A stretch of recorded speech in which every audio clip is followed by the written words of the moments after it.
Olá, internautas conectados ao DMTV, estamos de volta com o DM Entrevista e hoje para falar de um assunto que é muito importante nesse dia 8 de março, Dia Internacional da Mulher. E para falar sobre esse assunto, nós trouxemos dois convidados. Eu começo dando as boas-vindas e já apresentando a nossa entrevistada de hoje, que é feminista e também repórter, a Calypso Caroline.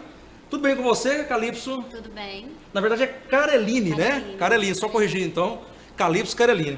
E aqui também, à minha direita, o pesquisador, o Wellington Carlos. Ele também é professor universitário e também advogado. Seja bem-vindo ao DM Entrevista, Wellington. Muito obrigado, Euclides. Estamos aí para discutir um tema importante, né? E o que você mandar para a gente vai estar aqui pensando e fazendo reflexões.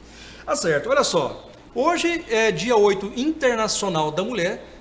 O DM Entrevista veio fazer esse debate para poder pluralizar este assunto que é tão importante com a inserção da mulher, não só no mercado de trabalho, mas também na sociedade, e ela com as suas facetas importantes que ela tem no dia a dia aí do cotidiano. E eu queria começar perguntando ao professor Wellington, se neste 8 de março, professor, nós temos muito a comemorar, ou melhor dizendo, a mulher tem muito a comemorar nesse dia de hoje? Bom, primeiro, eu acredito que sim, ela tem muito o que comemorar e muito o que lamentar também. Evidentemente, nós poderíamos ter uma sociedade diferente se a mulher estivesse no comando, de certa forma, das decisões das gestões públicas, né, dos partidos, das siglas, das agências fomentadoras de ciência, das artes, né, nas religiões. Eu acredito então que se a mulher participasse mais, a sociedade seria diferente. Todavia, nós temos observado que ao longo do tempo, apesar de pouca evolução de certa forma, da mulher sair de uma completa estagnação como ser social, sequer ser considerada cidadã na Grécia Antiga e mesmo no passado, se você pega, por exemplo, as comunidades que surgiram no mundo, no Paleolítico e no Neolítico, as mulheres sofreram situações de escravidão tremenda, onde elas não poderiam acumular suas riquezas ou mesmo participar do mundo social. Hoje nós temos uma mulher ativa, nem todas, evidente, mas muitas. Então, nós temos o que comemorar, que foi essa pequena evolução, poderia ser pior, e nós temos muito a discutir ainda para essa mulher, ela tomar a frente da sociedade, não que ela tenha que ultrapassar o homem, não é isso, mas a mulher ela tem que participar mais das ações. Eu acredito que a mulher, quando ela participa e conduz as discussões públicas, nós temos menos violência, nós temos menos corrupção, nós temos menos agressividade. Isso não quer dizer que a mulher também não tenha esses traços característicos na conduta dela, mas isso é bem menor em relação ao homem. Então, um mundo melhor está à nossa frente e quem vai nos conduzir até ele, eu acredito que sejam nossas mães, nossas mulheres, esposas e filhas. E para você, Calypso, você que é feminista, qual que é a sua perspectiva da atualidade em relação à mulher? Em primeiro lugar, acho que a gente não pode comemorar. Tem uma campanha agora na internet que é hashtag não me dê flores, porque hoje é um dia de muita tristeza, na verdade. É um dia que a gente para pensar o quanto nós somos humilhadas, desvalorizadas, assediadas, estupradas, mortas todos os dias. Não apenas todos os dias, a cada minuto. Nós sofremos tudo isso. Então, hoje é um dia para a gente refletir sobre a importância do nosso papel na sociedade, o quanto nós somos grandes dentro da sociedade e o quanto nós somos desvalorizados. Eu escrevi um artigo que foi publicado hoje em que eu discuto isso. Eu queria que todos os homens passassem a viver o que a gente vive durante uma semana. Nós somos esposas, nós somos mães, eu ainda não sou mãe, mas nós somos esposa, mãe, nós somos dona de casa, nós trabalhamos fora, nós mantemos a casa arrumada, nós somos babá, nós cuidamos do nosso marido, da nossa família, e a gente recebe menos para fazer o mesmo trabalho. E mesmo assim, quando nós temos atitude, nós somos pessoas, nós somos mulheres de decisão, nós somos o quê? Nós somos doidas, neuróticas, a gente está fazendo barraco, então o tempo todo a gente é desvalorizado. Então acho que hoje é um dia de muita tristeza e de muita luta, porque a nossa luta ela não pode parar. Ela não pode parar, porque se ela parar por um momento sequer, a gente vai morrer.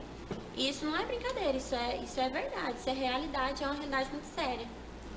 Para quem quiser conferir o artigo da Calypso, está na página 6 do Jornal Diário da Manhã, então é só você ir lá conferir, acessar aí gratuito aí pelo DM Online, então você confere esse artigo, né, onde ela faz aí uma crônica, né, de si, falando sobre esse universo, da qual você mesmo foi criado, né, dentro do universo cheio de homens. Machista. E machista, né, como você mesmo disse no seu artigo.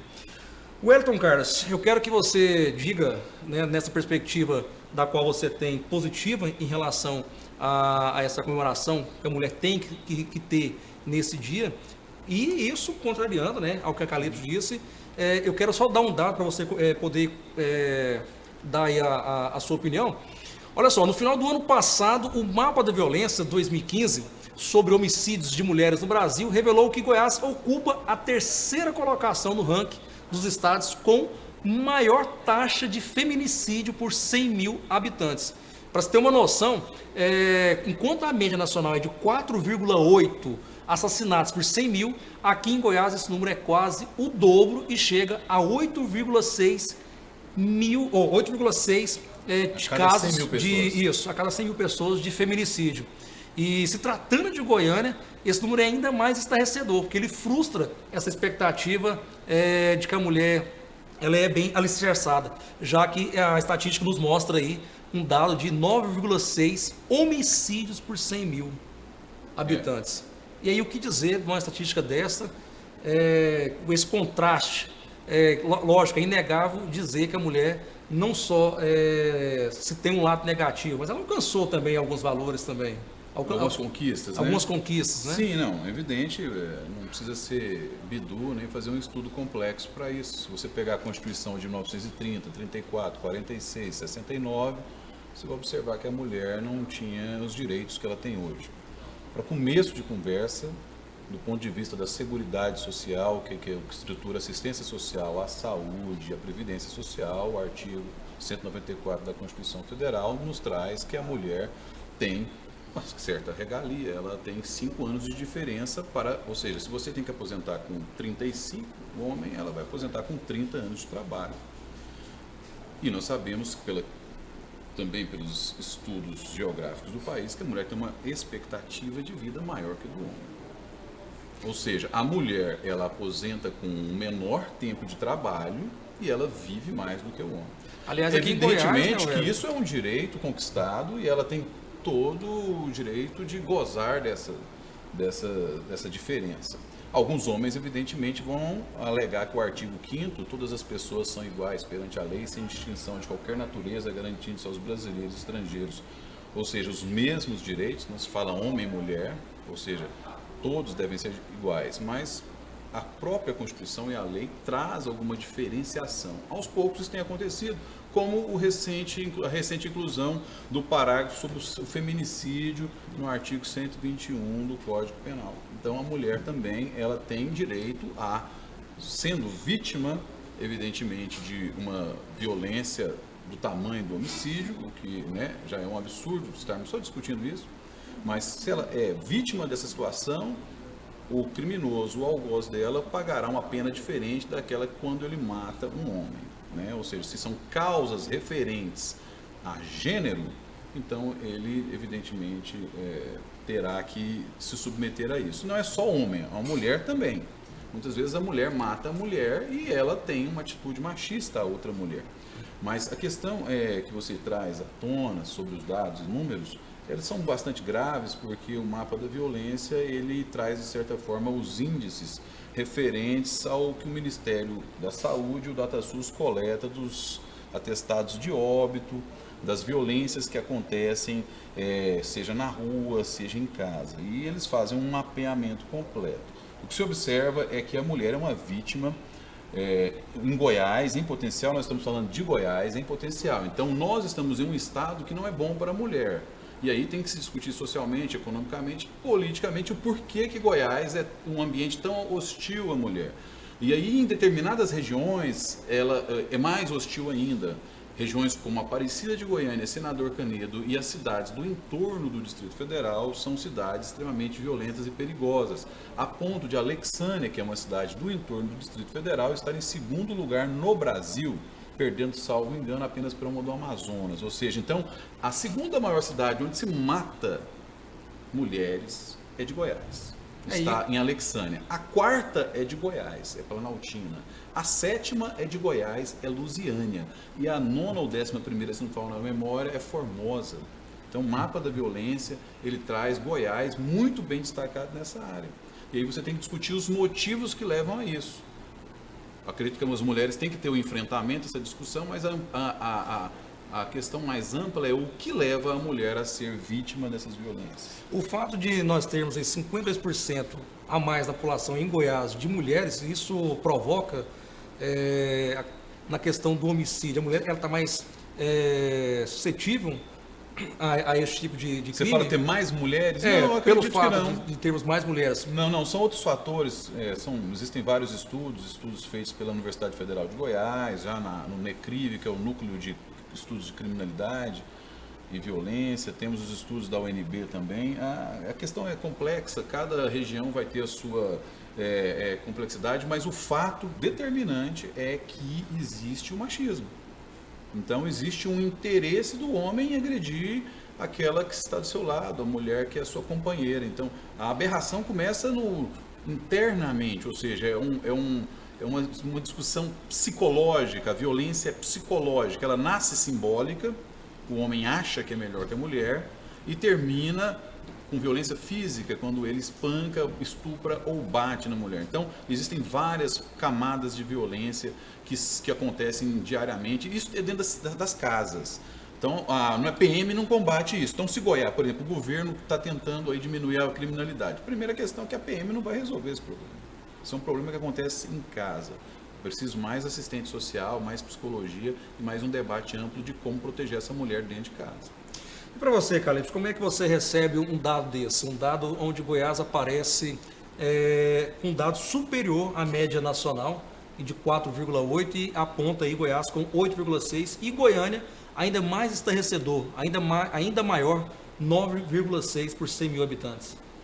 Eu não sabia que Goiânia, não conhecia esse dado de que Goiânia está tão acima da média nacional em se tratando de feminicídio. E eu acho muito complicado quando o Wellington traz tantos dados, tantas informações numéricas. Eu não sou pesquisadora, ainda sou universitária, então eu não tenho esses dados numéricos aqui para te falar. Eu tenho a minha vivência, entendeu? Eu tenho a vivência de que nasci em uma família machista, vive em uma sociedade machista. E eu acho que falar que a mulher poder aposentar com 5 anos a menos de trabalho não é uma regalia. Nós não recebemos para ser babá, nós não recebemos para ser cozinheira, nós não recebemos para lavar roupa, nós não recebemos para cuidar da casa, nós não recebemos pelas constantes insistências dos nossos maridos para que a gente fique bonita, nós não recebemos por nada disso. Nós exercemos diversas funções que os homens não exercem. Então, nada mais justo que nós tenhamos esse direito de poder nos aposentar 5 anos mais cedo. Em relação ao fato de que ele citou o feminicídio, ele citou o fato de que nós somos maioria, nós somos sobreviventes em um país machista, nós somos maioria em um país machista porque nós lutamos dia após dia. Eu, por exemplo, nasci em uma família que o sucesso feminino é você ter 20 anos, você já ser casado e você já ter 2, 3 filhos. Então, eu sofro violência dentro da minha família por eu não querer esse futuro para mim. Não é errado você querer ter essa vida. Você ser casado aos 20 anos, você querer ter filhos aos 20 anos. O errado é que essa seja a única opção para a minha vida. Entendeu? Então, eu acho que um homem nunca vai saber o que é você ter medo de andar sozinha na rua, você ter medo de andar de ônibus, você ter medo de descer num ponto de ônibus sozinho, você ter medo de andar de táxi, e a cada curva que o taxista faz, você ter medo de ser sequestrada. Um homem nunca vai saber o que é você ter medo dentro da sua família, ter medo dos seus parentes, medo dentro do seu trabalho. Então, nós temos muito medo, sim. Nós temos medo porque nós estamos suscetíveis à violência em qualquer lugar. Em qualquer lugar.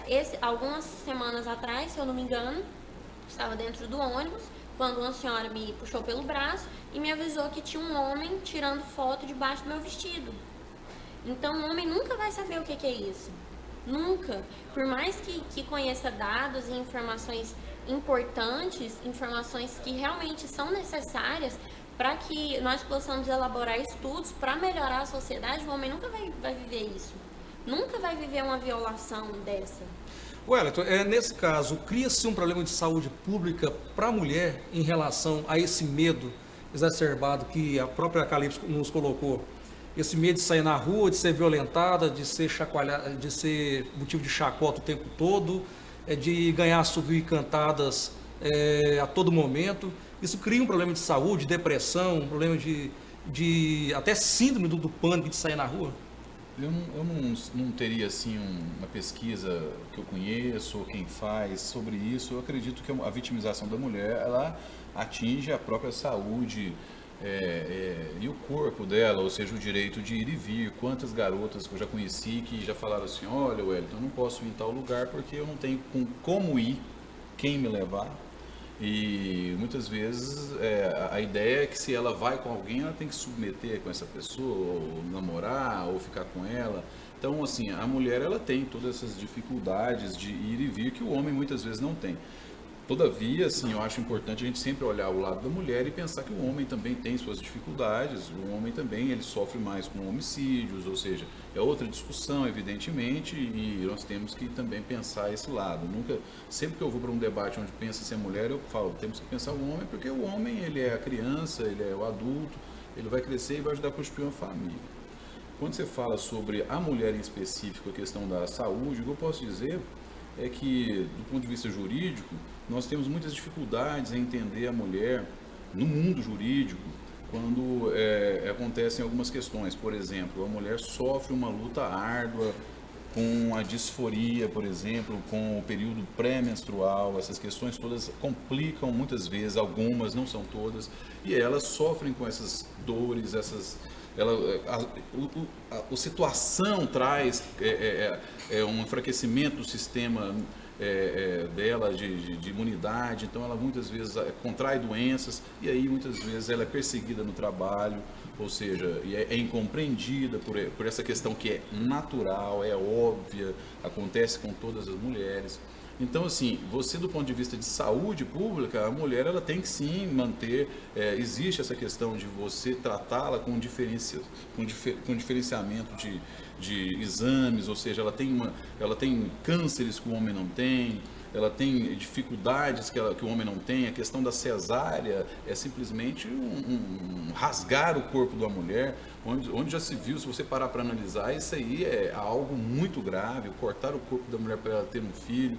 Ou seja, nós temos então que ter uma reflexão sim sobre a diferença entre homem e mulher, a questão da saúde dela, porque igual a Carlos falou, ou seja, ela é violentada todos os dias. Então, não bastasse a violência, o trabalho, ser perseguida porque tem as questões naturais do cotidiano dela, ela ainda sofre para ser mãe. Então, ser mãe não é fácil. Então, e depois, quando a família se dissolve, quando o homem acredita que ela não precisa mais fazer parte da vida dela, ele vai embora e deixa ela com uma família. Ou seja, o homem quase sempre vai embora solitário e lobo solitário e deixa a mulher para cuidar de uma família. Então, isso é terrível. É uma reflexão que você tem que fazer, não é na verdade nem pelo Dia da Mulher, cada caso provoca uma situação horripilante e que acaba prejudicando a sociedade. Você não valorizar a mulher vai prejudicar a sociedade. Certo, olha só, um outro dado também que é preocupante também, em 2010, 14,51% do total de mães, né, isso que você acabou de falar de mães solteiras, eram chefe de famílias e sem ensino fundamental, o que é mais preocupante ainda, e muitas delas com ao menos um filho abaixo de 15 anos de idade. Wellington Carlos, isto é preocupante, isso gera um problema de educação para o Brasil? Bom, Primeiro, eu faço uma pesquisa na Universidade Federal de Goiás, na região do entorno do Distrito Federal. É uma área que eu acompanho bem e o entorno tem a cidade, é uma das cidades mais violentas de Goiás, que chama Águas Lindas. Em Águas Lindas, nós tentamos então perquirir o motivo de ser uma cidade tão violenta, né? O entorno é considerado mais violento do que a Baixada Fluminense, os grandes países aí que tem guerra civil. Então, por quê? Um dos motivos é que você tem, uma das hipóteses é que você tem que procurar perseguir alguns fatores. As mulheres negras, por exemplo, que vivem em Águas Lindas, elas sofrem mais do que as brancas. As mulheres negras, elas atingem um nível universitário com um menor índice do que as brancas. As mulheres negras de 12 a 28 anos, elas têm uma maior probabilidade e índice de terem filhos antes do que as brancas. E por aí você observa que elas constituem famílias e cuidam de pessoas que vão também desestruturar uma família. Então, se você for correr atrás das causas da violência, ela está atrás até da desvalorização dessa mulher negra em uma cidade. Ou seja, se você for fazer uma pesquisa, uma análise conceitual em cada região, você vai observar que sempre tem uma mulher por trás de algum problema, não no lado negativo. Ou seja, sempre ela está atrás do lado do problema por motivo de uma sociedade que a abandona. Então, como resolver isso? É uma questão, não é resolver só a questão de educação, nós temos que resolver a questão da sociabilidade, da vida social, do que comer, do que colocar em casa. Essa mãe negra vai ser mãe ela não vai ter educação, vai ter vários filhos, esses vários filhos vão, parte deles, ir para o mundo crime. Não todos, evidente, mas uma parte. Eu queria comentar esse dado, citar alguns fatores em relação a essa informação de que existe uma quantidade tão grande de mulheres, mães aos 15 anos e sem estudo. Em primeiro lugar, por que tantas de nós são mães aos 15 anos? Nossa sexualidade é reprimida. É normal, é comum e é estimulável que o pai converse de sexo com o filho homem. E aí é normal conversar, o filho contar as meninas com quem ele ficou, e o pai acha legal, acha interessante, recomenda, dá conselhos. Agora, a nossa sexualidade é sempre reprimida. Dificilmente você vai encontrar uma mulher que teve conversas honestas e sinceras com os pais sobre métodos anticoncepcionais, métodos contraceptivos, camisinha, conselhos, uma conversa honesta, uma conversa franca de uma pessoa que já viveu a adolescência com uma pessoa que ainda está adentrando nesse mundo. Nós, mulheres, na maioria das vezes, descobrimos tudo na prática e descobrimos com homens que que nasceram em uma família machista e que nos trata de uma maneira machista. Então, para eles é normal fazer sexo com a gente sem camisinha.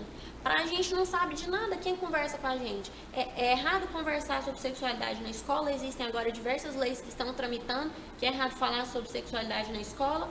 Em casa é pecado falar sobre sexualidade, ninguém nos ensina nada sobre camisinha. É claro que a gente vai engravidar. A maioria das relações, as primeiras relações sexuais das mulheres é sem camisinha. E isso abre para outros perigos, além da gravidez, como doenças sexualmente transmissíveis. Em segundo lugar, por que o nosso grau de ensino é menor do que o do homem? Porque a gente não tem uma perspectiva. Na minha família não existe essa perspectiva de estudar. Perspectiva de estudar, ensino superior, mestrado, mercado de trabalho, carteira assinada, aposentadoria, isso não existe pra gente. Isso não existe. A gente é relegada à cozinha, a gente é relegada à cama. Essas são as nossas funções. Nossa família não nos diz, estuda. Estuda porque você pode chegar a algum lugar, você pode ter uma profissão importante, virar uma pessoa importante dentro do mercado de trabalho, você pode virar uma empreendedora, você pode ter uma empresa. A gente não aprende isso. A gente sempre aprende a ser submissa. Então aí a gente se vê grávida aos 15 anos, ninguém nos fala nada sobre camisinha, ninguém nos fala nada sobre sexo, ninguém nos fala nada sobre filhos. E aí que opção a gente tem? A gente só tem a opção de cuidar da criança, a gente tem que largar a escola. Wellington, os problemas que a mulher enfrenta, nós conhecemos, não é de hoje, a gente bate muito nessa tecla todos os anos, em especial nesse dia 8, que é o Dia Internacional da Mulher, mas eu queria saber de você o seguinte, quais são as perspectivas que nós temos em relação à mulher na sociedade atual, para onde é que nós estamos caminhando, para onde que a mulher está caminhando? Eu acho que ela é isso que eu comecei a falar, ou seja, nós esperamos dela uma ação proativa que a mulher seja menos violenta, menos agressiva, menos corrupta do que o homem. E a mulher, ela é mais corrupta do que o homem? E violenta? Não sei se teria um estudo sobre isso, é mais um feeling, né? Isso aí é mais assim o que ela está falando, né? Mas, a gente assim, espera. Só te respondendo, nós precisamos ser. Eu sou considerada uma pessoa muito agressiva, uma pessoa muito bruta, mas eu preciso ser assim. Eu preciso ser assim para me proteger. Essa foi a maneira que nós desenvolvemos de nos proteger. Mas eu tenho certeza que a Calypso também, ela é bruta, mas ela também é doce em algumas horas. Não, mas isso veio... Ela é mulher. Mas isso faz do parte, ser humano, não? Faz parte do ser humano. Não, eu acho que eu vou ser humano. mesmo. Não, cada um vai ser de um jeito. Sim. Talvez tenha o Euclides que... Mas independe de ser mulher ou homem, então. Não, mas se você observar, existe uma doçura maior da mulher com a criança, ela tem um tato maior. É lógico que você pode suprir a falta da mulher, a mulher morreu na família, você é viúvo, você vai... Mas existem estudos, por exemplo, que mostram a importância da mulher e do homem. Por exemplo, tem uma pesquisa da USP que mostra que a ausência do pai numa família produz, eu não sei qual é a estatística, mas uma estatística bem considerável. Em famílias que não têm a presença do pai, existe maior probabilidade do filho homem usar drogas. Então o pai ele tem uma importância de falar o não, com certeza, se você for interpretar esse estudo, ele tem limites, então acho que todos são importantes e a mulher tem a sua importância. Mas que eu não também sei qual, na índole também do ser dizer... humano também, não, porque o fato, eu por exemplo, na minha família nós somos 3 homens. Só minha mãe criou 3 filhos, filhos de pai separado, e ninguém demandou ir para o lado das drogas, neste caso. Eu penso o seguinte, mas isso não está muito na índole? Isso está na índole, exatamente. Você tem que analisar que as pessoas são feitas de oportunidades e índoles e ambientes, né? Não é um fator que te leva a fazer nada, não existe um fator determinante, é um fator em paralelo aos outros, ainda mais quando são decisões sociais, né? Então, o cidadão não decide ser um traficante por um único e exclusivo fator. Eu acho complicado você analisar isso. O que eu estou te falando é o seguinte, a pesquisa entendeu que existe uma probabilidade maior de pessoas sem presença do pai em casa caminhar para... Evidentemente que tem grande quantidade de famílias que não vai se adequar a esse fator. Né, são as exceções das pesquisas, né? Isso aí é evidente. Agora, a questão da mulher, voltando aqui, eu não sei qual é o papel dela hoje. O papel dela é porque a sociedade muda, nós vivemos uma sociedade pós-moderna, híbrida, líquida, como diz o Bauman, como diz o Lichbeck, né? Uma sociedade de risco. E o que eu sei é o seguinte, a família sem a mulher, ela praticamente inexiste. Então, o conceito, essa importante a unidade familiar que nós temos hoje, que é importante porque a unidade familiar produz mão de obra para o capitalismo, produz pessoas para trabalhar no Estado, ou seja, essa unidade, ela corre o risco quando o homem vai embora, mas ela corre mais ainda quando a mulher deixa essa família. Então, o que eu sei é que nós temos que discutir o papel da mulher, sim, ela é importante em todas as áreas, por isso que eu sou a favor das leis de cotas e que seja efetivada. O partido político tem que ter participação de mulher e isso também aumenta algumas questões. Não sei se você observou, mas a Lava Jato tem um aumento de participação de mulheres em falcatruas. Ou seja, existe uma investigação de mulheres, tem mulheres presas, inclusive. Isso não quer dizer que a mulher não vai ser corrupta, ela ao envolver com a política, que vai deixar de ser agressiva, como diz a Calypso, vai ter a sua agressividade. O que nós esperamos é que seja uma combinação interessante para o mundo melhorar. Eu acho que a mulher na esfera pública vai melhorar o mundo, ela não vai piorar. Culturalmente nós somos um país machista? Somos extremamente machistas. O Brasil é um país extremamente machista. A Calypso está aqui dizendo as histórias dela, né? Nós temos nossas histórias. Eu muitas vezes fui machista com a minha mãe. Devo ser machista com a minha mulher hoje em dia. Devo ser machista com a minha filha. Ou seja, nós temos que fazer nossa meia-culpa, análise e procurar. Então eu lembro quando eu era criança, adolescente, eu atacava minha mãe que via novela. Eu falava, mãe, isso é coisa de mulherzinha. Era um ataque violento. Hoje eu percebo que os homens veem as novelas, eu posso atacá-la porque a novela talvez não tenha conteúdo, mas porque era mulher, é uma vergonha. Então assim, eu me envergonho das coisas que eu fiz. E eu acho que muitos homens deveriam se envergonhar. É uma sociedade extremamente bruta, grotesca, violenta e que me envergonha. O Brasil é... Agora é o seguinte, Calypso, existem lugares piores. Você vê, por exemplo, lá na Índia, umas histórias estranhas que você vê na internet, na mídia, de estupro coletivo contra a mulher. Isso é algo que acontece aqui. Também acontece aqui. Sim, mas não, talvez, não, parece que é menor escala, mas acontece essas aberrações. Aconteceu um caso no Piauí, se eu não me engano, onde foi isso recentemente? Castelo. Foi uma coisa horrorosa. Que as moças ainda foram jogadas. Jogadas, assim, é uma vergonha. Aquele caso, se você, internauta, puder pesquisar aí, acho que foi uma cidade chamada Castelo, no Piauí, no norte, nordeste, não sei. Horroroso, isso não é uma vergonha para o Brasil, né? Aliás, é uma vergonha Goiás estar entre os 3 mesmo. É uma vergonha Formosa pontuar. Alexânia, o que vocês estão fazendo aí, que vocês estão fazendo com as mulheres? Então é terrível. Eu acho que as histórias que a Calypso conta aqui, elas têm que entrar no nosso coração e nos tornar menos violentos. E para você, Calypso, como é que você analisa essa questão patriarcal no Brasil? Essa questão do machismo? Bom, eu gostaria de pontuar 2 situações. Uma situação positiva e uma situação negativa que eu tenho percebido no Brasil. A situação positiva é que eu tenho visto que o ativismo feminino, ele está crescendo demais. A quantidade de mulheres lutando, a quantidade de mulheres saindo de casa, a quantidade de mulheres trabalhando, ela está crescendo muito. E isso é excelente. Por outro lado, eu vejo que também está crescendo um número exorbitante de pessoas ligadas a religiões cristãs que defendem cada vez mais o machismo, que defendem cada vez mais a violência, que defendem cada vez mais a intolerância. Então, eu acho que nós precisamos estender essa luta, nós não podemos parar para que nós possamos vencer esse patriarcalismo, esse machismo que está crescendo no Brasil. A gente pensa que não, mas eu tenho visto números assustadores de pessoas defendendo, por exemplo, o Bolsonaro. Sabe? Que diz para uma deputada, se eu não me engano, deputada, Maria do Rosário, que ela não merecia, né? Isso, que ela não merecia ser estuprada. Então, eu vejo esses 2 lados. Eu vejo um lado negativo, de que está crescendo um número de machismo, um número de intolerantes e um número de pessoas odiosas, porque isso para mim é ódio no coração. E eu vejo que está crescendo também o número de mulheres militantes e o número de homens militantes também. Eu acho isso muito legal. Homens que reconhecem, como ele disse, reconhecem as próprias atitudes e pensam, nossa, como que eu posso fazer diferente? Então eu vejo essas 2 situações e milito sempre por mim e por todas as outras mulheres. Enquanto eu estiver viva, eu vou militar por todas nós, porque eu sei na pele o quanto é difícil ser mulher no mundo, o quanto é difícil ser mulher no Brasil, o quanto é difícil ser mulher aqui em Goiânia. E qual que é a sua perspectiva de futuro para a mulher? Olha, eu vejo, a partir, como eu disse, dessa crescente luta feminista, eu vejo uma perspectiva de luta.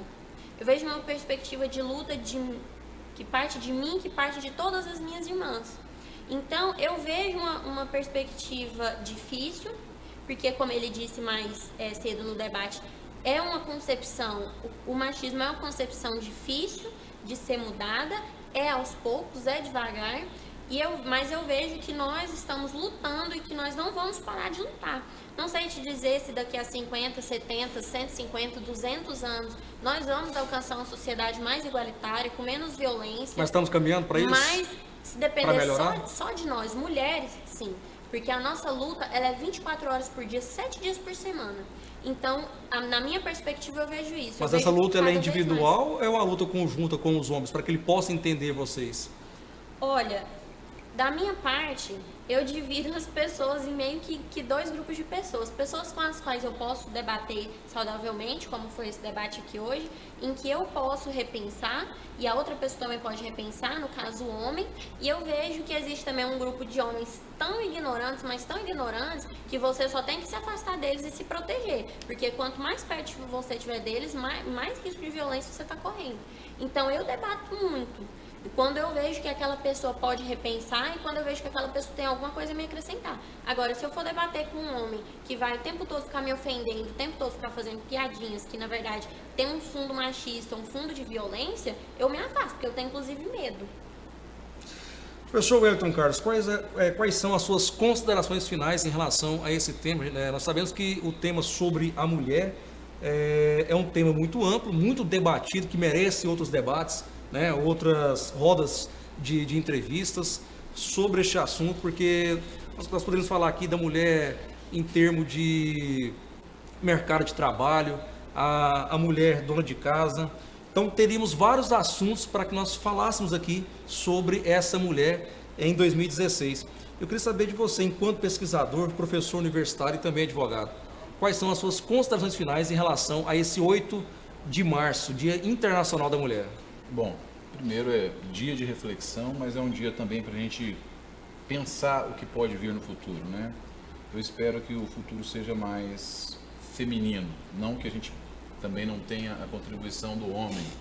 Então, esse futuro mais feminino significa mais artistas plásticas, mais compositoras de ópera, mais pianistas, mais políticas, que nós tenhamos não só uma grande artista plástica no Brasil, como a Tarsila do Amaral, mas várias, ou que no mundo seja só Frida Kahlo, mas sejam várias Frida Kahlos. Nós queremos que o mundo tenha uma compositora do porte do Mozart, porque é possível. Nós queremos que o mundo tenha grandes escritoras, já tem, mas nós vamos ter mais Cecílias Meirelles. Nós queremos um mundo onde tenhamos mais políticas, mulheres, como a Luísa Erundina, que fundou o PT, foi prefeita de São Paulo, que é uma mulher íntegra, como a Cidinha, aqui em Goiânia, que foi vereadora do PT, uma fantástica defensora dos cadeirantes, dos deficientes. Então, para finalizar, nós queremos essas pessoas no mundo e outras seguindo elas, ou seja, nós precisamos de mulheres cada vez mais na arena pública e na esfera, ou seja, as pessoas que vão nos defender, eu tenho certeza, são também as mulheres. E para você, Calypso, quais são as suas considerações finais em relação a esse 8 de março, Dia da Mulher? Eu queria agradecer, né, a oportunidade de vir aqui nesse debate, e o que eu considero, minhas considerações finais é que eu vou trazer uma frase, né, que é uma frase que está rolando muito na internet, e que ela diz o seguinte: a revolução apenas será se ela for feminista. Então, acho que essa frase, ela resume bem o que eu penso, ela resume bem a minha luta, ela resume bem a minha militância, as minhas experiências de vida, e é isso, a revolução apenas será se for feminista. Tá certo, a gente agradece a participação da Calypso Carellini, ela que é feminista e também repórter, e também ao professor da UFG, professor universitário, né, pesquisador da UFG e também advogado, o Wellington Carlos, pela vinda de vocês aqui ao DM Entrevista. Só tenho aqui um adendo aqui do nosso produtor, que está dizendo que tem um vídeo aí para a gente deixar para você e mulher, então, a nossa mensagem do DM Entrevista, né, o DMTV deixa para você essa mensagem aí de dia 8, né, Dia Internacional da Mulher. Pode rodar para a gente aí, por favor, Hélio Lemes.